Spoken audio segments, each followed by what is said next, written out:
आइए बच्चों, आज हम लोग 2016 के विज्ञान प्रश्न को देखते हैं। जैसा कि आपका पहला प्रश्न है, ये हालांकि न्यूमेरिकल है, लेकिन इससे हम लोग कुछ बातों को निकालेंगे, कुछ क्वेश्चन को सीखेंगे। तो जैसा कि प्रश्न है विश्राम अवस्था, और विश्राम अवस्था का मतलब क्या होता है? जब आप सोते हैं, जब आप आराम करते हैं, ठीक है। तो विश्राम अवस्था में स्वतंत्रतापूर्वक गिर रही एक वस्तु अपने गिरने के अंतिम सेकंड में कुछ कुल ऊंचाई का 7/16 भाग तय करता है, ठीक है। तो ये आपको बता रहा है 78.4 मीटर। एक बार पुनः इस प्रश्न को देखेंगे। विश्राम अवस्था में स्वतंत्रतापूर्वक, स्वतंत्र मतलब आज़ाद, है ना, फ्री रूप से गिर रही एक वस्तु है जो गिरने के अंतिम सेकंड में कुल ऊंचाई 7/16 भाग तय करती है। और वह ऊंचाई जिससे वस्तु गिर रही है वह आपको कितनी होगी? तो वो उसकी ऊंचाई पूछ रही है, मतलब वस्तु की ऊंचाई। तो वस्तु की ऊंचाई जो हो जाएगी वो 78.4 मीटर। यहाँ पर ये ऊंचाई हो गई। दूसरी बात यहाँ पर सीखने की क्या बात है वो समझ लीजिए। यहाँ सबसे पहले लिख लीजिए कि ये न्यूमेरिकल प्रश्न है। दूसरा बात ये याद रखना है कि न्यूमेरिकल प्रश्न को हम लोग सॉल्व नहीं करते हैं, इसको एक वीडियो में हम लोग बनाएंगे, तो इसलिए फिलहाल इसको हम छोड़ते हैं, अगली वीडियो में हम लोग देखेंगे, ठीक है। तो विश्राम मतलब आराम की अवस्था, विश्राम मतलब स्वतंत्र मतलब आजाद, ठीक है। अब आपका अगला प्रश्न है, यहाँ 78.4 है। अगला प्रश्न है, एक वस्तु प्रथम 2 सेकंड में, आप लोग है ना क्वेश्चन पर ध्यान देंगे आप लोग। एक वस्तु प्रथम 2 सेकंड में 200 सेंटीमीटर यात्रा करती है। कितना सेंटीमीटर यात्रा करती है? अगले 4 सेकंड में 220 प्रारंभ से 7वें सेकंड के अंत में वेग क्या होगा? तो यहाँ पर आपको वेग पूछ रहा है। तो ये भी न्यूमेरिकल है, इसको भी हम लोग क्या करेंगे, इसको छोड़ के चलेंगे, लेकिन जानकारी हम लोग लेते हैं कि वेग कौन सी राशि है, संवेग कौन सी राशि है, विस्थापन। चलिए, ये सब सदिश राशि है। दूसरा है कि आपको जो है ये न्यूमेरिकल है, इसको छोड़ के चलेंगे, आगे चलते हैं। पानी पर एक स्टील की सुई किस कारण से तैर सकती है? जरा ध्यान दीजिए। पानी है, बाल्टी से भरा हुआ एक पानी से भरा हुआ एक बाल्टी है, और उस पर एक सुई को आप रख दीजिए, वो आपको अनुभव होगा, ये लगेगा आपको कि ये सुई तैर रही है। ऐसा क्यों? तो पानी पर एक स्टील की सुई है। सुई किसकी है? स्टील की सुई है, और कह रहा है इस कारण से तैर सकती है। तो किस कारण से तैर सकती है? तो याद रखिए, पृष्ठ तनाव के कारण से। किसके कारण से? पृष्ठ तनाव के कारण से। नहीं याद है तो ऐसे याद रखिए, कोई व्यक्ति है, वो व्यक्ति डूब के मर गया, तो ऐसा सोच लीजिए कि कोई व्यक्ति डूब के क्यों मरता है? तनाव के कारण से। तनाव मतलब टेंशन, तो टेंशन के कारण से डूब के मर गया, इसके कारण से वह आपको तैरता हुआ नजर आता है। तो इसलिए याद रखिए कि सुई, जो स्टील की सुई जो है, वह पानी से भरी बाल्टी में तैरती हुई महसूस होती है। किसके कारण? यानी कि स्टील की सुई पानी में किसके कारण तैरती है? पृष्ठ तनाव के कारण से। और लैंप में जो तेल ऊपर की ओर चढ़ता है, किस क्रिया के द्वारा? केशिका क्रिया के कारण से। तो इसका आंसर दोनों हो जाएगा। कभी इसका पृष्ठ तनाव अगर आंसर है तो पृष्ठ तनाव मारिएगा, अगर पृष्ठ तनाव नहीं तो केशिकत्व मारिएगा, ठीक है। अगला है, पृथ्वी RE 6400 किलोमीटर के पृष्ठ से 12,800 किलोमीटर की ऊंचाई पर गुरुत्वाकर्षण त्वरण, बताइए गुरुत्वाकर्षण त्वरण है, इसको अंग्रेजी में क्या कहेंगे? बिल्कुल, छोटा जी कहेंगे, स्मॉल जी कहेंगे, ठीक है। और ये न्यूमेरिकल है, इसको हम लोग अगले वीडियो में देखेंगे। आपका अगला प्रश्न है, यदि पृथ्वी पर 2 मीटर की ऊंचाई से कूदना सुरक्षित है, तब एक उपग्रह को अंग्रेजी में क्या कहते हैं? सैटेलाइट कहते हैं, जिस पर जी का जो मान है, तो यहाँ समझ में आ गया होगा आपको। यहाँ है 1.9 मीटर प्रति सेकंड स्क्वायर है, से वह ऊंचाई जिस पर कूदना सुरक्षित है वो आपको 10 मीटर है, ठीक है। ये न्यूमेरिकल है। चलते हैं अगले प्रश्न पर। ये 56 नंबर जो है, ये भी आपको न्यूमेरिकल है, इसको भी हम लोग छोड़ के चलेंगे। चलते हैं 57 नंबर पर। चलिए, अगला है, निम्नलिखित माध्यमों में ध्वनि की चाल को वृद्धितर क्रम में व्यवस्थित कीजिए। तो यहाँ पर समझिए, ये प्रश्न कहता क्या है? ये प्रश्न बच्चे को बहुत कम समझ में आया होगा। जरा प्रश्न पर ध्यान दीजिएगा, प्रश्न पर ध्यान दीजिएगा। ये प्रश्न कहता है कि निम्नलिखित माध्यम में, मतलब माध्यम बताया है 3 को। एक बताया है आपको पानी, एक है स्टील और एक है नाइट्रोजन, ठीक है। तो यहाँ पर जो 3 को माध्यम है, इस 3 माध्यम में आपको बताना है कि ध्वनि की चाल जो है, ध्वनि की चाल, किसकी चाल? ध्वनि की चाल को वृद्धितर मतलब आपको वृद्धितर क्रम में, मतलब सबसे पहले कम, फिर उससे बड़ा, फिर उससे बड़ा। नहीं समझे मेरा बात? कम। चलिए, तो यहाँ पर प्रश्न क्या है, कर पुनः समझिए प्रश्न को। जैसे मान के चलिए हम इतने लोगों के बीच में कहेंगे, क्या कहेंगे कि सबसे पहले छोटा, फिर उससे बड़ा, फिर उससे बड़ा, तो ये वृद्धि के क्रम में है ना, पहले आप 5 रुपया कमाते थे, फिर आप 10 रुपया कमाए, फिर 15 कमाए, फिर 20 कमाए, तो आप में क्या हो रही है? वृद्धि हो रही है। पहले आप 20 रुपया कमाए थे, फिर आप 15 कमाए, फिर आप 10 कमाए, फिर आप 5 कमाए, क्या हो रही है? कमी हो रही है। तो ये वृद्धि दर की बात हो रही है। मतलब ये जो माध्यम दिया हुआ है 3 को, पानी, स्टील और नाइट्रोजन, इसमें कहता है ध्वनि की चाल वृद्धि तर क्रम में। वृद्धि तर क्रम का मतलब पहले कम वाला, फिर वृद्धि वाला, मतलब फिर ज्यादा वाला, फिर ज्यादा वाला। नहीं समझे मेरा बात? पहले कम, फिर ज्यादा, फिर उससे भी ज्यादा। ठीक है, तो वृद्धि तर क्रम में बता रहा था मतलब पहले सबसे छोटा, फिर उससे बड़ा, फिर उससे बड़ा। ठीक है, उसी को कहते हैं वृद्धि तर क्रम। भाई अगर वृद्धि तर क्रम नहीं समझे तो ये समझिए आरोही क्रम समझते हैं। आरोही क्रम क्या होता है? बढ़ते हुए क्रम में।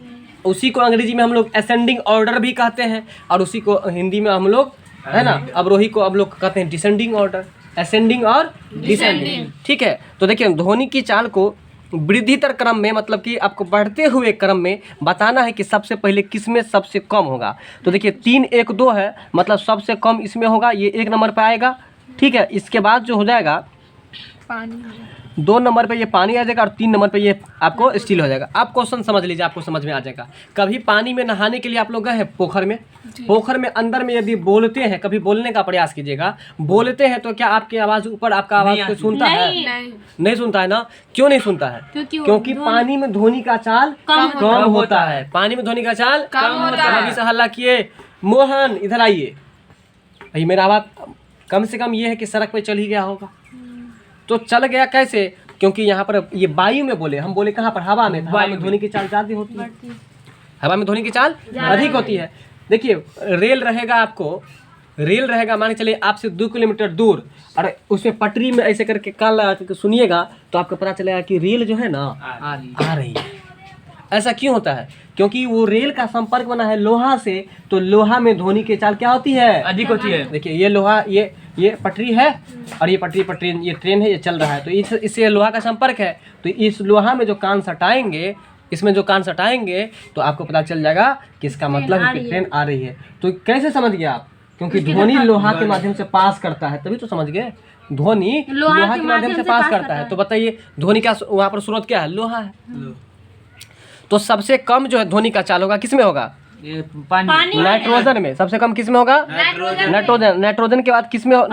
नाइट्रोजन थोड़ा सा ज्यादा किसमें होगा? पानी में। और सबसे ज्यादा किसमें होगा? याद रखिएगा, स्टील रहे चाहे लोहा रहे, लोहा सब में ध्वनि का चाल बहुत ही ज्यादा होता है। तभी तो 2 किलोमीटर पीछे आप अभी बोलेंगे 2 किलोमीटर पीछे का नहीं सुनेगा आपका बात, लेकिन ट्रेन 2 किलोमीटर पीछे आएगी। अगर ट्रेन चलता रहे और आप पट्टी में कान लगा करके सुनिएगा तो आपको पता चल जाएगा। क्यों? क्योंकि लोहा में ध्वनि का चाल अधिक होता है, पानी में ध्वनि की चाल कम होती है। बात समझ में आ रहा है ना? यहाँ पर ध्यान दीजिए। तो ये सबसे कम किसका? सबसे कम नाइट्रोजन। सबसे कम ध्वनि की चाल किसमें? नाइट्रोजन में। उससे थोड़ा सा ज्यादा किसमें? उससे थोड़ा सा ज्यादा स्टील में। स्टील को हिंदी में क्या कहते हैं? इस्पात कहते हैं। क्या कहते हैं? तो बताइए स्टील कंपनी टिस्को की स्थापना जो है वो कब हुई? 1906 में। और कब किया गया? 1907 में हुआ है। और कब किसने किया है? जमशेदजी टाटा ने। किसने किया है? कहाँ पर है ये? झारखंड में। झारखंड की राजधानी कहाँ है? रांची। झारखंड की स्थापना कब हुई थी? 15 नवंबर 2000 ईस्वी को। 15 नवंबर 2000 ईस्वी को। चलिए अगला प्रश्न है, समुद्र में डूबी एक वस्तु समुद्र के तल से समुद्र के पृष्ठ तक धीरे धीरे ऊपर की ओर लाई जाती है। ध्यान दीजिए, समुद्र में कोई गाड़ी उड़ी गिर जाती है, कोई वस्तु गिर जाती है, और उसको निकाल करके हम लोग कहाँ पर लाए? समुद्र के तट पर, मतलब किनारा पर लाए। यहाँ तक बात समझ में आया? अभी कैसे क्या किया समझ में आया ना? तो फिर कहता है कि एक बार पुनः पढ़ते हैं, समुद्र में डूबी एक वस्तु समुद्र के तल से समुद्र के पृष्ठ तक धीरे धीरे ऊपर की ओर लाई जाती है। ठीक है, वस्तु के दाब में परिवर्तन को समुद्र की गहराई में कमी के साथ चित्र में दर्शाया गया है। इनमें से कौन सा सही है?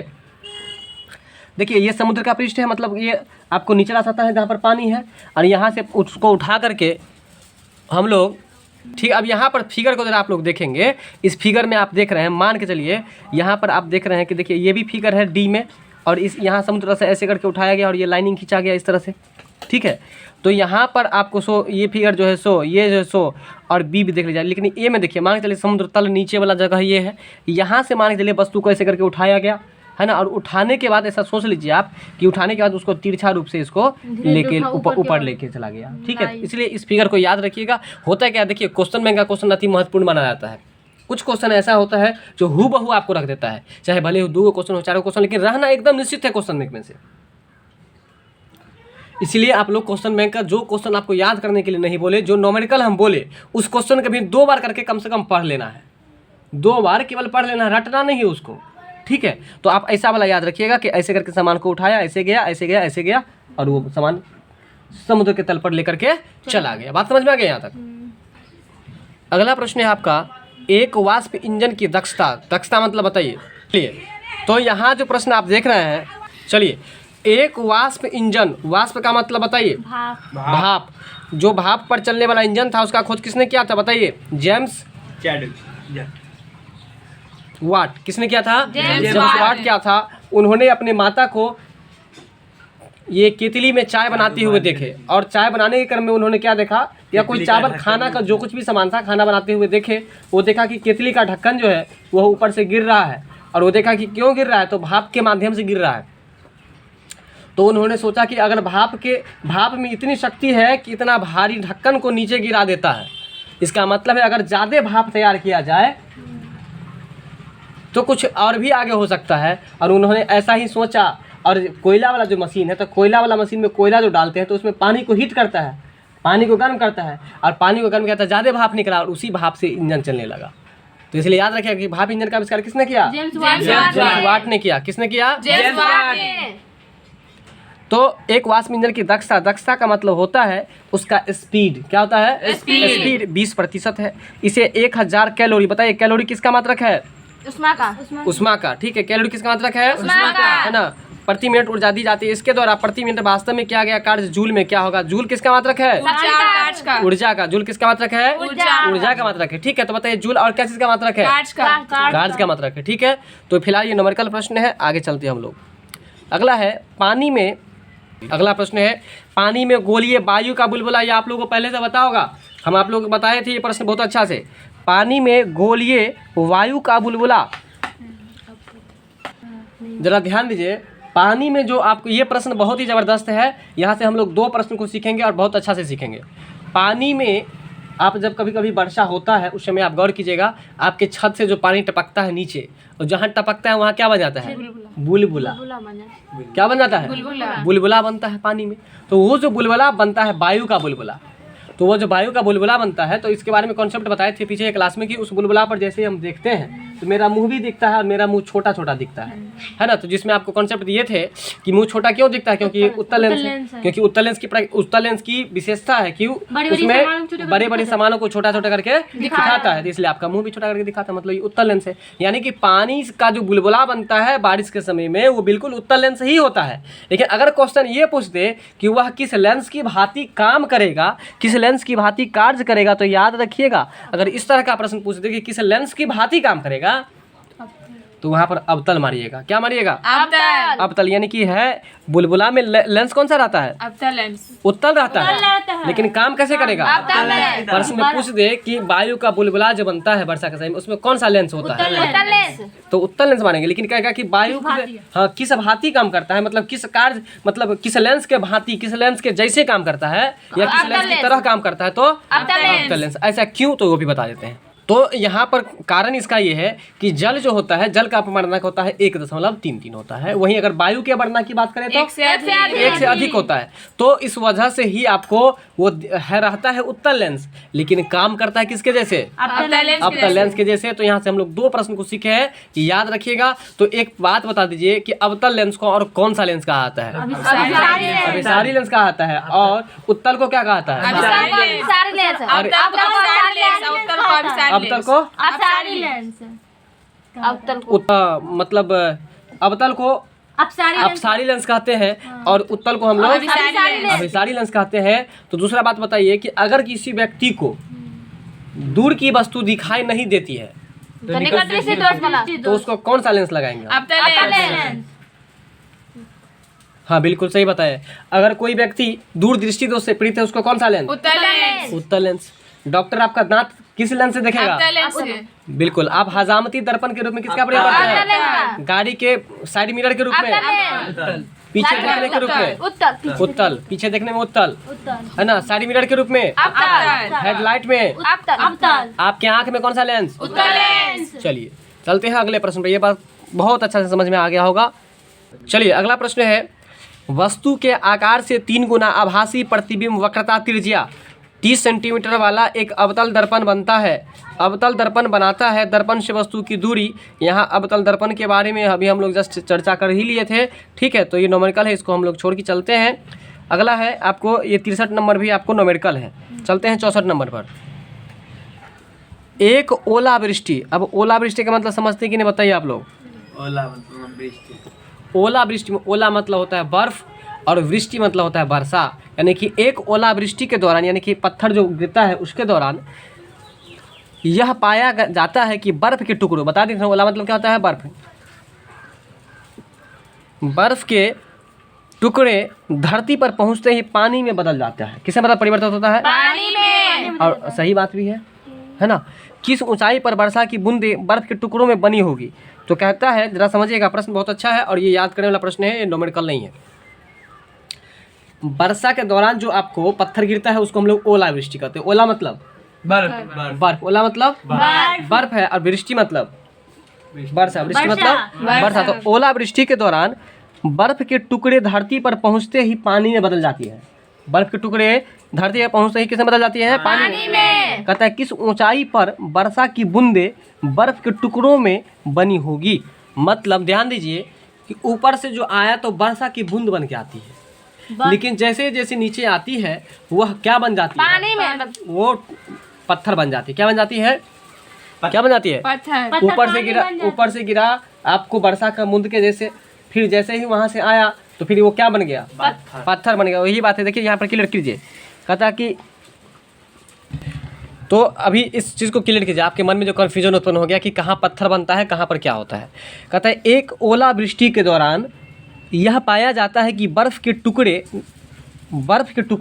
धरती पर पहुंचते ही पानी में बदल जाता है। ठीक है यहाँ तक? हाँ। ये कह रहा है कि बर्फ का टुकड़ा जब धरती पर आता है तो किसमें बदल जाता है? पत्थर में, पानी में। बर्फ का टुकड़ा पानी में बदल जाता है। ठीक है। कहता है किस ऊंचाई पर वर्षा की बूंदें बर्फ के टुकड़ों में पानी होगी? ठीक है, किस ऊंचाई पर वर्षा की बूंदें बर्फ के टुकड़ों में बर्फ के टुकड़ों में बनी होगी। मतलब क्या हुआ, यही बात आपको पहले ही बता रहे थे लेकिन आप कन्फ्यूजन कर दिए थे, इसलिए हम फिर से पढ़ के आपको सुनाए। ऊपर से गिरता है पानी के रूप में, और जैसे जैसे नीचे आता है वो बन जाता है पत्थर, और वो पत्थर जब पानी मतलब नीचे गिरता है तो वही पत्थर फिर पानी बन जाता है। ये बात क्लियर हुआ कि नहीं हुआ? ऊपर से कैसे गिरा? पानी गिरा, और पानी रास्ते में क्या हो गया? पत्थर। फिर धरती पर क्या हो गया? तो ये प्रश्न घुमा करके बहुत ज़्यादा पूछा है, लेकिन प्रश्न ओरिजिनल में ये पूछ रहा है आपको कि ऊपर से जो पानी गिरता है वो कितना मतलब ऊंचाई आने पर वो पत्थर बन जाता है, ये पूछ रहा है। तो देखिए 33 किलोमीटर पर जो है, ऊपर से 33 किलोमीटर जब वो आता है तब वो जो है आपको पत्थर बन जाता। मतलब धरती से जो है ना, देखिए धरती से मतलब नापिए, धरती से नापते नापते जल जाए कितना किलोमीटर? 33 किलोमीटर। मतलब 33 किलोमीटर ऊपर में जब रहता है वो पानी, तो वही पानी क्या बनता है? अभी भी कॉन्सेप्ट मेरा समझ में आया कि नहीं, ये बताइए। ऊपर से क्या गिरता है? पानी। धरती से कितनी ऊंचाई के पहले ही वो बर्फ बन जाता है? 33 किलोमीटर। अब समझ में आया ना? 33 किलोमीटर जब आने को बाकी रहता है वो पानी को, तो वो क्या बन जाता है? बर्फ नहीं, पत्थर बन जाता है। क्या बन जाता है? पत्थर। ठीक है, उसको आप बर्फ भी बोल सकते हैं, बर्फबारी भी उसको कहते हैं। ठीक है, नहीं बर्फबारी नहीं, उसको पत्थर ही बोलते हैं। क्या बोलते हैं? पत्थर ही बोलते हैं। ठीक है, ठीक है। तो उसको हम लोग पत्थर आम भाषा में बोल देते हैं, और वही बर्फ भी उसको हम लोग कह सकते हैं, बर्फ ही रहता है। क्योंकि हम लोग जो बर्फ खाते हैं वो भी पत्थर के जैसा न रहता है, तो हम लोग उसको क्या नाम दिए हैं? बर्फ दिए हैं। बात समझ में आ रहा है? तो यही बात है। तो बताइए कि कितना किलोमीटर उसको बेचारा को धरती पर आना रहता है तो उससे पहले बन जाता है? 33 किलोमीटर पर वो क्या बन जाता है? बर्फ। बर्फ को और पर्यायवाची के रूप में क्या कहेंगे? ओला। क्या कहेंगे? ओला। और अंग्रेजी में क्या कहते हैं? सबको पता है, सबको पता है, लेकिन अभी बोल नहीं होता। अभी बोलेंगे तो सबको शॉर्ट लगेगा। वो जो बिकने के लिए आता है, तो आप क्या कहते हैं? कौन आया बिकने? क्या बिकने के लिए आया? आइसक्रीम आया। आइसक्रीम जो आप बोलते हैं आइस, आइस मतलब क्या होता है? बर्फ। क्रीम मतलब मलाई। बात समझ में रहा था? आइस मतलब क्या होता है? बर्फ होता है। क्या होता है? अगला प्रश्न है आपका, वायु के और ये तापमान एवं दाब दोनों, इस बात को आप यहीं पर जोड़ दीजिएगा। कहाँ पर? खाली स्थान की जगह पर। वायु के तापमान एवं दाब दोनों में वृद्धि।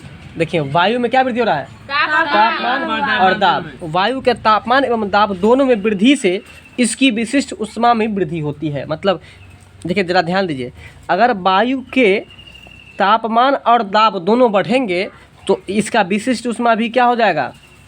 बढ़ेगा। बात समझ गए? प्रश्न यहाँ पर ये पूछ रहा था, आप क्या कीजिएगा, इसको जब भी पढ़िएगा तब वायु के तापमान एवं दाब दोनों में वृद्धि से इसकी विशिष्ट ऊष्मा में वृद्धि होती है। तो इसकी मतलब किसकी? वायु की। किसकी? वायु की विशिष्ट ऊष्मा में वृद्धि हो जाती है। तो एक बार पुनः आप लोग अपने प्रश्न को देख करके पढ़ेंगे। पढ़िए, वायु के तापमान एवं दाब दोनों में वृद्धि होने से, अगर आपसे पूछेंगे कि वायु की विशिष्ट ऊष्मा कब बढ़ जाएगी?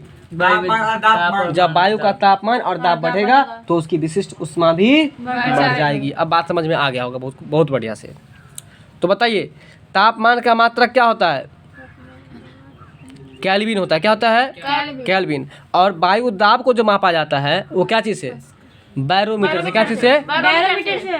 चलिए आगे है, यदि एक लेंस वस्तु की ओर 20 सेंटीमीटर से 15 सेंटीमीटर तक लाया जाता है तब प्रतिबिंब का आवर्धन वही रहता है, तो लेंस की फोकस लंबाई क्या होगी? प्रश्न क्या है? न्यूमेरिकल है। चलते हैं अगले प्रश्न पर। चलिए, एक नाभिक का विखंडन इससे बमबारी कर प्राप्त किया जाता है। ये प्रश्न आप लोग पढ़े होंगे कि नाभिक का जो विखंडन किया जाता है किससे बमबारी करते हैं? न्यूट्रॉन से। नाभिक का जो विखंडन होता है तो उस पर नहीं समझे मेरा बात? समझे। देखिए मान के चले हम जो ये पहाड़ है और इसको हमको क्या करना है? विखंडन करना है, मतलब तोड़ना है। तो हम इसमें बमबारी जो करेंगे, बम फेंकेंगे ना, तो कौन बम से? ऐसा सोच लीजिए, न्यू बम फेंकेंगे। अगर ज़्यादा दिन का बम फेंकेंगे तो मसवैल रहेगा ना, सिर्फ न्यू से याद रख लीजिए, न्यूट्रॉन। यानी कि हम लोग जो नाभिक का जो विखंडन करेंगे तो किससे बमबारी करेंगे? न्यूट्रॉन से। नाभिक का विखंडन जो करेंगे किससे बमबारी करेंगे? न्यूट्रॉन से। बताइए न्यूट्रॉन पर कौन सा आवेश रहता है? ऋण आवेश। और प्रोटॉन पर? इलेक्ट्रॉन पर ही आवेश होता है, न्यूट्रॉन पर। देखिए प्रोटॉन पर भी धन आवेश, न्यूट्रॉन पर भी धन आवेश, इलेक्ट्रॉन पर कोई धन नहीं होता है। धन नहीं। इलेक्ट्रॉन पर ऋण आवेश, ठीक है। और न्यूट्रॉन पर कोई आवेश नहीं है, आवेशहीन होता है, ठीक है। आप लोग तो हमको भी गड़बड़ा देते हैं। और प्रोटॉन पर धन आवेश। चलिए, एक्स किरण का खोज किसने किया? रोंटगेन ने किया। किसने किया है? हाँ, रोंटगेन ने किया है। और बताएंगे कि नाभिक का विखंडन हम लोग किससे बमबारी करेंगे? न्यूट्रॉन से, ठीक है। आइए अगला प्रश्न है आपका, यदि द्रव्यमान, बताइए द्रव्यमान का मात्रक? किलोग्राम। क्या होगा? किलोग्राम। एक्स और वाई नाभिक के एक साथ संलयित होकर द्रव्यमान एम, द्रव्यमान को अंग्रेजी में क्या कहते हैं? मास कहते हैं। क्या कहते हैं? का एक नाभिक बनाते हैं। क्वेश्चन पर ध्यान नहीं देते हैं आप, बहुत बड़ी मिस्टेक है। जिसमें कुछ ऊर्जा भी साथ निकलती है, तब x + y और ग्रेटर देन m। इस प्रश्न को याद रखिएगा आप लोग, पूछने का बहुत ही ज़्यादा चांसेस है इस प्रश्न को, ठीक है। इसमें कोई कॉन्सेप्ट नहीं है, इसको याद रखिएगा। चलिए, दो ग्रह जो कि अपने अक्ष के चारों ओर पूर्व से पश्चिम घूमता है। देखिए प्रश्न आ गया फिर से, दो ग्रह का नाम बताना है आपको जो पूर्व से पश्चिम घूमता है। किधर से किधर? पूर्व से पश्चिम। तो देखिए पूर्व से पश्चिम की ओर जो चक्कर लगाता है वो है आपको, एक है शुक्र और दूसरा है यूरेनस। बोलिएगा, शुक्र और यूरेनस। देखिए मान लीजिए कि आप शुक्रवारी करते हैं, आप शुक्रवारी करेंगे तो आप उसके पूर्व में ही ना, मतलब जो बारने वाला होता है, जो वर्जित करने वाला होता है वो वर्जित करेंगे। नहीं समझे मेरा बात? देखिए शुक्र, जैसे आप लोगों का पर्व है ना, फेस्टिवल है ना ये ईद बकरीद, तो उसके पूर्व में ही ना कोई कपड़ा वपड़ा खरीदते हैं। तो उसी तरह से इनका शुक्रवारी जो है वो फेस्टिवल है मान लीजिए, तो उसके पूर्व में ही ना जो वर्जित करने वाला सामान होगा, जो सामान व्यवस्था करने वाला काम होगा पूजा के लिए, वो व्यवस्था करेगा। तो इसलिए याद कर लीजिए कि शुक्रवारी करेगा तो पूर्व में व्यवस्था करना पड़ेगा। यानी कि शुक्र की अगर बात करें, शुक्र की, तो शुक्र किधर से किधर घूमेगा? पूर्व से पश्चिम। पूर्व पहले याद रखिएगा तो याद हो जाएगा, पूर्व से पश्चिम। और शुक्र के साथ साथ में एक और है ग्रह जिसका नाम है यूरेनस। बोलिए क्या नाम है? यूरेनस। क्या नाम है? यूरेनस। तो ये जो यूरेनस है यह भी आपको पूर्व से पश्चिम ही घूमता है। किधर से किधर घूमता है? पूर्व से पश्चिम। और पृथ्वी किधर से किधर चक्कर लगाता है? पश्चिम से पूर्व। पूर्व से पश्चिम। पश्चिम से पूर्व। पश्चिम से पूर्व। पृथ्वी का मैंने बताए थे, पृथ्वी क्या कहता है पप्पू, याद रखिएगा। पूर्व से पश्चिम की ओर जो घूमता है वो कौन कौन ग्रह घूमता है? शुक्र और यूरेनस। यूरेनस। ठीक है, अब बताएंगे लेटा हुआ ग्रह, अरुण। गैसीय ग्रह, अरुण। सबसे ज्यादा उपग्रह किस ग्रह के पास है? अरुण। बृहस्पति के पास। याद रखिएगा, सबसे ज्यादा उपग्रह किसके पास है? बृहस्पति के पास। इसीलिए सबसे बड़ा कहा गया है बृहस्पति को। और याद रखिएगा, बृहस्पति इतना बड़ा ग्रह है, बृहस्पति इतना बड़ा ग्रह है कि जितना भी ग्रह है सब ग्रह उसमें समा जाएगा, फिर भी वो जगह खाली रहेगा। इसीलिए बृहस्पति को सबसे बड़ा ग्रह की संज्ञा दी गई है, याद रखिएगा। और कल पढ़े थे आप लोग, बताइए कि बुध ग्रह जो कि सबसे कम समय में चक्कर लगा लेता है, कितना दिन में? 88 या तो आंसर 88 दिन होगा या 90 दिन होगा। तो बताइए ऐसा दो ग्रह का नाम बताइए जो पूर्व से पश्चिम की ओर घूमता है। शुक्र और यूरेनस। पूर्व से पश्चिम की ओर शुक्र और यूरेनस। यूरेनस। अगला है, सभी तारे इस प्रकार गति करते प्रतीत होते हैं। देखिए, अगर सीधे ये बोल देता कि भाई यहाँ इसका डायरेक्ट रूप से अगर देखा जाए तो क्वेश्चन ये पूछ रहा है कि तारा जो है वो किधर से किधर घूमता है। ठीक है, प्रश्न ये पूछ रहा है, कहता है कि सभी तारे इस प्रकार की गति करते हुए प्रतीत होते हैं। भाई बच्चा तो समझ भी नहीं आता, बच्चा को समझ भी नहीं आएगा क्वेश्चन सब। ठीक है, हाँ, क्वेश्चन कहता क्या है? अगर क्वेश्चन सीधे ये रहता कि तारा किधर से किधर घूमता है तो बहुत अच्छा से बच्चा समझ जाता। लेकिन यहाँ कहता है कि तारे, मेरी तरफ देखिएगा, कि तारे किस दिशा से किस दिशा में घूमते हुए प्रतीत होते हैं। इतना लंबा बोलने की क्या ज़रूरत थी? तो इसलिए लंबा है तो कोई बात नहीं, लेकिन जिसको वर्ड का ज्ञान होगा वो जरूर पकड़ लेगा। देखिए, सभी तारे मतलब तारे जितने भी हैं वो किधर से किधर घूमते हैं? आंसर है पूर्व से पश्चिम की ओर। किधर से किधर की ओर? पूर्व से पश्चिम की ओर। तारा किधर से किधर की ओर? पूर्व से पश्चिम की ओर। और इसीलिए सूर्य क्या है? एक तारा है। तो सूर्य सबसे पहले किधर दिखता है? पूरा की ओर। फिर डूबता किधर है? पश्चिम। तो अब समझ में आ गया, भूलिएगा नहीं ना। तो बताइए तारा, जितना भी तारा है वो किधर से किधर पूर्व से पश्चिम की ओर। चलिए बताइए, अर्धरात्रि मध्यरात्रि का सूर्य किस राज्य को कहा गया है? बताइए। अरुणाचल प्रदेश को। किसको? अरुणाचल प्रदेश को। सबसे पहले धूप कहाँ पर निकलता है? अरुणाचल प्रदेश में निकलता है। अगला प्रश्न है, निम्नलिखित में से है ना कौन पेट्रोलियम गौण उत्पाद है? जरा ध्यान दीजिए, कहता है कौन पेट्रोलियम गौण उत्पाद है जो कि मरहम, हाँ बिल्कुल, प्रश्न आपको पहले से ही पता होगा कि आप जो वैसलीन लगाते हैं, क्या लगाते हैं? वैसलीन। तो वैसलीन क्या चीज़ से बनता है? पेट्रोल से। पता था कि नहीं पता? बताइए। तो वही बात, जिस तरह से वैसलीन है उसी तरह से आप मरहम याद कर लीजिए। ठीक है, तो देखिए कहता है कि पेट्रोलियम गौण उत्पाद है, मतलब कि पेट्रोलियम गौण उत्पाद जो है वो आपको कौन सा है? तो जो मरहम बनाने में यूज किया जाता है, बताइए। तो पैराफिन मोम, पैराफिन मोम। तो बताइए पेट्रोलियम गौण उत्पाद का उदाहरण कौन सा है? पैराफिन मोम। बताइए कोयला जो है, कोयला कितने प्रकार के होते हैं? 3 प्रकार के। 4 प्रकार। 4 प्रकार के होते हैं। पहला बोलिए। एंथ्रासाइट। दूसरा बोलिए। माथा पगला गया है क्या? बताइए कोयला कितने प्रकार के हैं? 4 प्रकार। एंथ्रासाइड। दूसरा क्या है? दूसरा स्थान पर बताए थे टू मतलब 2, तो बिटुमिनस। तीसरा स्थान पर लिग्नाइट। चौथा स्थान पर पीट है। तो ये कोयला 4 प्रकार के हैं। बात समझ गए? सबसे अच्छा कोयला कौन है? एंथ्रासाइड। ये बता रहे हैं हेमेटाइट, सीरियराइट, मैग्नेटाइट। तो बताइए कल के क्वेश्चन में पढ़ाए थे कि लोहा का, है ना, देखिए कल जो हम लोग पढ़े थे ये प्रश्न क्या था, पढ़िए। लोहा का कार्बनिक अयस्क कौन सा है? तो लोहा का कार्बनिक अयस्क है आपको सीडेराइट। क्या है? सीडेराइट। क्या है? चलिए अगला है, हाँ कार्बोनेट अयस्क है। लोहा का कार्बोनेट अयस्क क्या होगा? सीडेराइट होगा। अब यहाँ पर देखिए, कोक का प्रयोग किसके उत्पादन में किया जाता है? कोक समझते हैं आप लोग? कोक का प्रयोग आपको जो है सो किसके उत्पादन में किया जाता है? तो तांबा के उत्पादन में। कोक का प्रयोग किसके उत्पादन में किया जाता है? तांबा के उत्पादन में। याद रखिए, कोक जो है उसका प्रयोग किसके उत्पादन में किया जाता है? तांबा के उत्पादन में। हाँ बिल्कुल, तांबा के उत्पादन में किया जाता है। ठीक है, देखिए कोक को याद कर लीजिए। केक, आप केक कहाँ पर बनाइएगा? तावा पर बनाइएगा। तांबा के बर्तन में तावा बनाइएगा, इसलिए याद कर लीजिए कि कोक का यूज किया जाता है किस क्षेत्र में? तांबा के क्षेत्र में। तांबा के उत्पादन में, मतलब तांबा को बनाने में कोक का यूज किया जाता है। बात समझ रहे हैं वो? आप नहीं समझ रहे हैं? चलिए ठीक है, यहाँ पर जो कोक देख रहे हैं, कोक क्या है इसके बारे में समझ लीजिए। देखिए, कोक कोयले से बना हुआ एक पदार्थ है और जिसका प्रयोग हम लोग तांबा के उत्पादन में करते हैं। तो बताइए कोक क्या है? कोयले से बना एक पदार्थ है। कोक क्या है? कोयले से बना एक पदार्थ है जिसका हम यूज कहाँ पर करते हैं? तांबा के उत्पादन में। किस चीज में करते हैं? तांबा के उत्पादन में। चलिए, तांबा का जो सूत्र होता है, संकेत होता है, क्या होता है? शीशा का क्या होता है? पीबी। लोहा का क्या होता है? तो बताइए, लोहा का कार्बोनेट अयस्क कौन सा है? लिग्नाइट। सीडेराइट। लिग्नाइट। अगला प्रश्न है आपका, आपके शहर में बिजली की कीमत 5 रुपये प्रति किलोवाट घंटा है। बताइए, किलोवाट घंटा को हम लोग शॉर्ट फॉर्म में क्या लिखेंगे? किलोवाट घंटा को हम लोग लिखेंगे KWH, यानी कि किलोवाट घंटा। तो किलोवाट घंटा किसका मात्रक है? ऊर्जा का व्यापारिक मात्रक है। ऊर्जा का व्यापारिक मात्रक है। ठीक है, तो ये बता रहा है कि आप कीमत देते हैं तो विद्युत ऊर्जा की कीमत देते हैं। देखिए, जैसे बताया ना, विद्युत ऊर्जा हुआ इलेक्ट्रिक ऊर्जा, और इलेक्ट्रिक ऊर्जा का व्यापारिक मात्रक है क्या है? तो किलोवाट घंटा। किलोवाट घंटा को शॉर्ट में क्या कहते हैं? KWH। अगला है कि निम्नलिखित में से इसको हम लोग क्या करते हैं? कट करेंगे। जोड़ने वाले तार को बनाने के लिए उत्तम पदार्थ कौन सा है?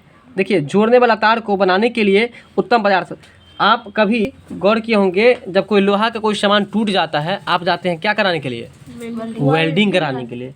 आप वेल्डिंग में सबसे अच्छा एक लोहा वाला वेल्डिंग होता है और एक होता है आपको गैस वेल्डिंग, जो कि तांबा का जैसे अनुभव होता है, तांबा का जैसे रहता है। तो याद रखिएगा कि उसको जोड़ने के लिए तो हम लोग तांबा का यूज़ करते हैं, वो बहुत ही अच्छा वेल्डिंग होता है। तो इसलिए यहाँ पर कह रहा है आपको कि जोड़ने वाले तार को बनाने के लिए सबसे उत्तम पदार्थ कौन सा है? तो उत्तम मतलब सबसे अच्छा, उत्तम मतलब सबसे अच्छा। तो सबसे अच्छा क्या होता है? तांबा होता है।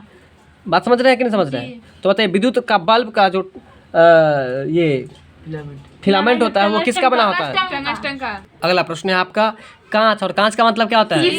शीशा। कांच में वायु में प्रकाश की किरण आपतन कोण 30 डिग्री है। यदि कांच का वर्तनांक 1.5 यानी कि 1.5 है तो अपवर्तन कोण क्या होगा?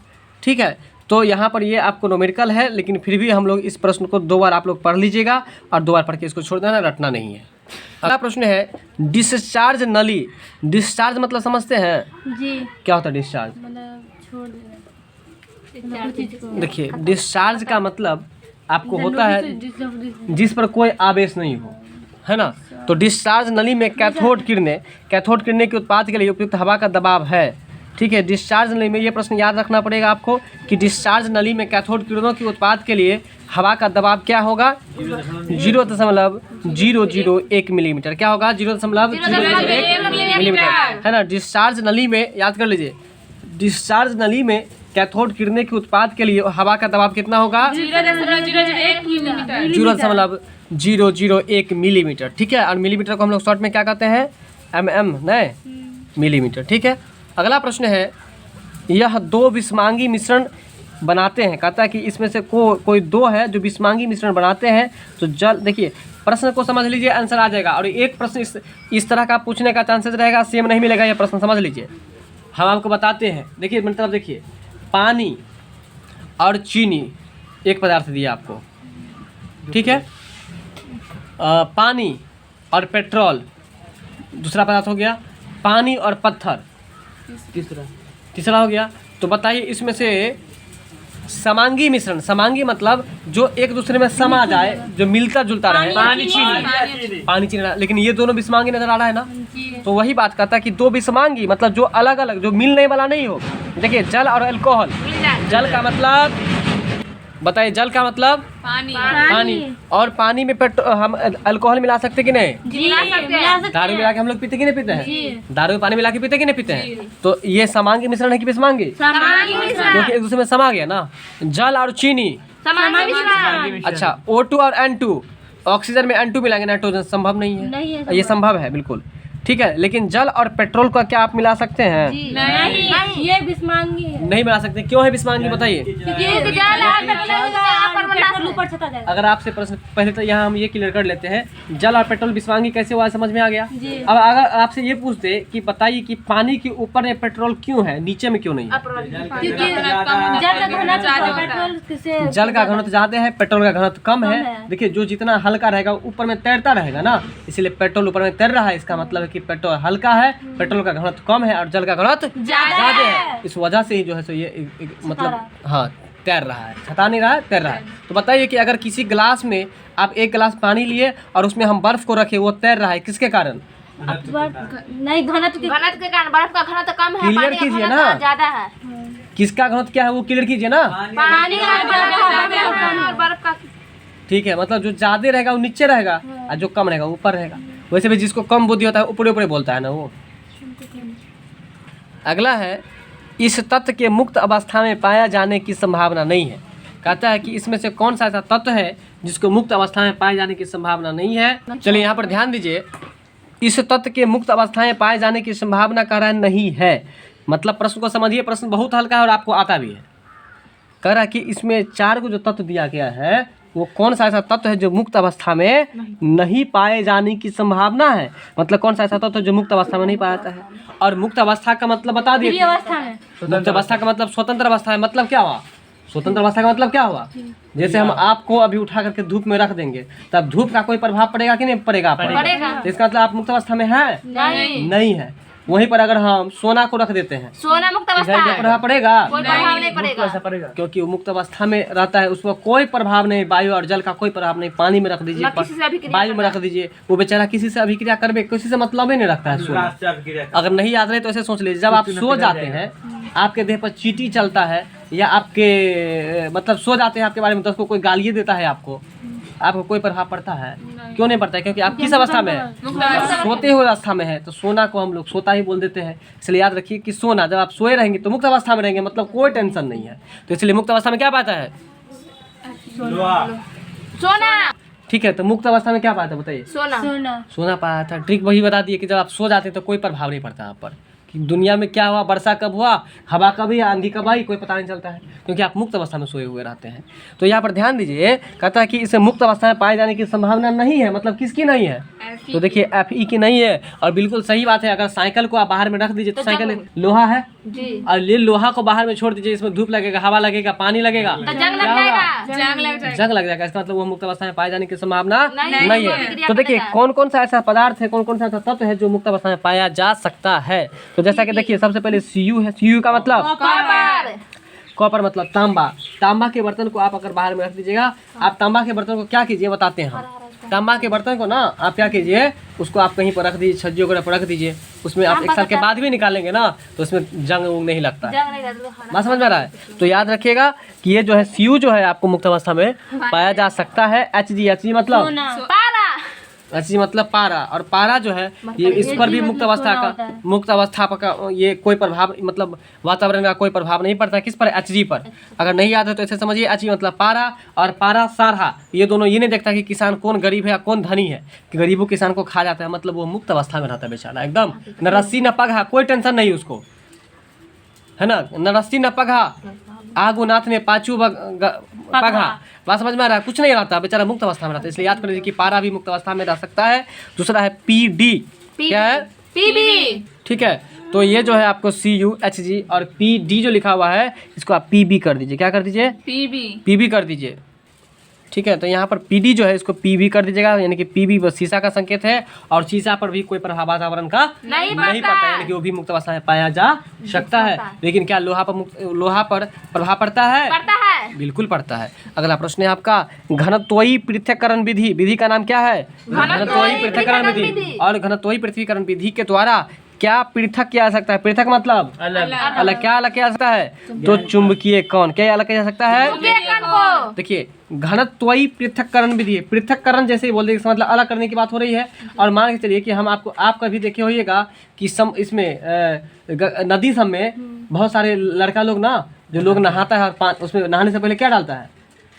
सिक्का डालता है नदी में। चलिए अगला प्रश्न है, यहाँ चुंबकीय कण जो है ये इसका आंसर नहीं होगा, जो कि बाई मिस्टेक बता रहे थे। तो याद रखिएगा कि घनत्वयी पृथक्करण विधि में क्या होता है आपको, कि गैंग कण को अलग किया जाता है। किसको अलग किया जाता है? गैंग कण को अलग किया जाता है। याद रखें, घनत्वयी पृथक्करण विधि में किस कण को अलग किया जा सकता है? गैंग कण को। ठीक है, क्या किस कण को? गैंग कण को। अगला प्रश्न है आपका, KCI। क्या लिखा हुआ है? KCI। और ये KCI में आपको है ना, उसके बारे में क्या बता रहा है? देखिए, K पर प्लस आयन है, C चलिए, यहाँ KCl लिखा हुआ था, तो KCl में क्या होता है, तो K पर प्लस आयन होता है और Cl पर माइनस आयन होता है, और दोनों का इलेक्ट्रॉनिक विन्यास किसके जैसा होता है, आर्गन के जैसा होता है। याद रखिएगा, K पर प्लस आयन, Cl पर माइनस आयन, लेकिन दोनों का इलेक्ट्रॉनिक विन्यास किसके जैसे होता है, किसके जैसे, आर्गन के जैसे होता है। ठीक है, यहाँ तक समझ में आ गया होगा। चलते हैं अगले प्रश्न पर। चलिए, एक इलेक्ट्रॉन का अपेक्षिक द्रव्यमान AMU है, ठीक है ना, क्या है, AMU है। एक इलेक्ट्रॉन का अपेक्षिक द्रव्यमान AMU में होता है, कितना होता है, 1/1840। ये प्रश्न आपके लिए महत्वपूर्ण है, पूछने का चांसेस बहुत ज़्यादा है। एक इलेक्ट्रॉन का अपेक्षिक द्रव्यमान कितना होगा, 1/1840, याद रखिएगा। ठीक है, पहले 18 फिर 40। यहाँ देखिए 40 18 दे दिया, तो वैसे भी पहले 18 आता है तब 40 ना, इसलिए 1/1840 याद रखिएगा। क्या है 1/1840, तो अपेक्षिक द्रव्यमान है। क्या है, अपेक्षिक द्रव्यमान। किसका अपेक्षिक द्रव्यमान है, एक इलेक्ट्रॉन का। किसका अपेक्षिक द्रव्यमान है, एक इलेक्ट्रॉन। तो बताइए, एक इलेक्ट्रॉन का अपेक्षिक द्रव्यमान कितना होगा, 1/1840 AMU, 1/1840 AMU लगा दीजिए, AMU। ठीक है, अगला प्रश्न है क्वांटम संख्या L, और क्वांटम संख्या L बराबर 1 के m का संभावित मान क्या होगा। तो देखिए, -1, 0 और +1। ये प्रश्न भी आपको याद रखना है, इसमें कॉन्सेप्ट कुछ भी नहीं, ये सब रटुआ क्वेश्चन है, इसको रट लीजिएगा आप लोग। अगला है 2x2 + 2h2O, है ना, 4h plus ion plus 4x minus ion plus O2, और ये देखिए तीर ऊपर की ओर है। तीर जब ऊपर की ओर होती है तो वह कौन सी अभिक्रिया होती है, बताइए आप लोग। ऑक्सीकरण अभिक्रिया, सही बात है। ठीक है, तो याद रखिएगा। तो ये जो प्रश्न है इसको 2 बार पढ़ के छोड़ दीजिएगा, ये थॉटेबल प्रश्न है। ठीक है, चलिए अगला है, इसके क्रिस्टल जालक में H2O का मतलब बताएंगे आप, जल और पानी, ऑक्सीजन और जल। H2O के अणु अंतराकाशीय जल के रूप में उपस्थित रहते हैं। ठीक है, तो इसका आंसर है आपको, तो यहाँ इसका आंसर हो जाएगा आपको NiOH2 6 है, 2 प्लस आयन है, NO3 माइनस है। ठीक है, तो यहाँ पर इस प्रश्न को भी थॉटेबल समझ करके 2 बार पढ़ लीजिएगा, रटना नहीं है इस प्रश्न को। बात समझ में आ गया यहाँ तक। अगला प्रश्न है 85 नंबर में H2O, और H2O का मतलब जल। तो बताइए कि जल का H2O अणु का आबंध कोण कौन है, आबंध कोण कितना होता है, 104 डिग्री। ये प्रश्न आपके लिए क्या है, VVI है। देखिए, एक चीज़ याद रखिएगा आप लोग, प्रश्न जितना छोटा हो वो उतना ज़्यादा महत्वपूर्ण होता है। ठीक है, तो H2O के अणु का आबंध कोण लगभग कितना होगा, 104 डिग्री। फिर एक कहता है कि कौन जल में घुलनशील है, तो कल पढ़े थे आप इसी टाइप का क्वेश्चन कि जल में घुलने वाला विटामिन कौन है, BC पढ़े थे। तो यहाँ जल में कम घुलनशील, कम मतलब नहीं, सबसे कम न्यूनतम, कम मतलब कम घुलने वाला। तो कम घुलने वाला क्या है, CaCO3 मतलब संगमरमर, यानी कि कैल्शियम कार्बोनेट। Calcium carbonate. जल में कम घुलनशील क्या है, कैल्शियम कार्बोनेट। NaOH का मतलब क्या होता है, सोडियम हाइड्रोक्साइड। NaOH का मतलब सोडियम हाइड्रोक्साइड। अगला प्रश्न है आपका, ZNS और PBS को फेन प्लवन विधि के द्वारा, आप चित्र बनाए होंगे, फेन प्लवन विधि में एक नाद लिए होंगे, बिल्कुल एक नाद लिए होंगे, और उसमें फेन प्लवन विधि, उसमें पाइन का तेल भी डाले होंगे आप लोग। ठीक है, तो ZNS और PBS को फेन प्लवन विधि द्वारा पृथक करते वक्त NaCN उपयोग किया जाता है ना, किसके तरह, तो अब नमन कारक की तरह। किसके तरह, अब नमन कारक की तरह। ठीक है, ZNS और PBS को फेन प्लवन विधि द्वारा पृथक करते वक्त NaCN जो उपयोग किया जाता है, किसके तरह प्रयोग किया जाता है, अब नमन कारक की तरह। ठीक है, चलिए रटना है इस प्रश्न को। अगला प्रश्न है एक तेल से मार्गेरीन का उत्पादन करने के लिए, ध्यान दीजिए प्रश्न कुछ नया है, तेल से क्या उत्पादन हो रहा है, मार्गेरीन। क्या चीज से उत्पादन कर रहा है, तेल से। एक तेल से मार्गेरीन का उत्पादन करने के लिए क्या चाहिए, तो हाइड्रोजनीकरण चाहिए। क्या चाहिए, हाइड्रोजनीकरण। तो बताइए किसके लिए क्या चाहिए, तो बोलिए तेल से मार्गेरीन के उत्पादन के लिए हाइड्रोजनीकरण चाहिए। फिर से बताइए, तेल के मार्गेरीन उत्पादन के लिए हाइड्रोजनीकरण हाँ करने के लिए चाहिए। एक तेल से मार्गेरीन का उत्पादन करने के लिए, है ना, चाहिए क्या चाहिए, तो हाइड्रोजनीकरण चाहिए। क्या चाहिए, हाइड्रोजनीकरण। अगला प्रश्न है एक इलेक्ट्रॉन समृद्ध हाइड्राइड का उदाहरण कौन सा है? NH3। और बताएंगे कि आप लोग के NH3 का मतलब अमोनिया। NH3 का मतलब अमोनिया।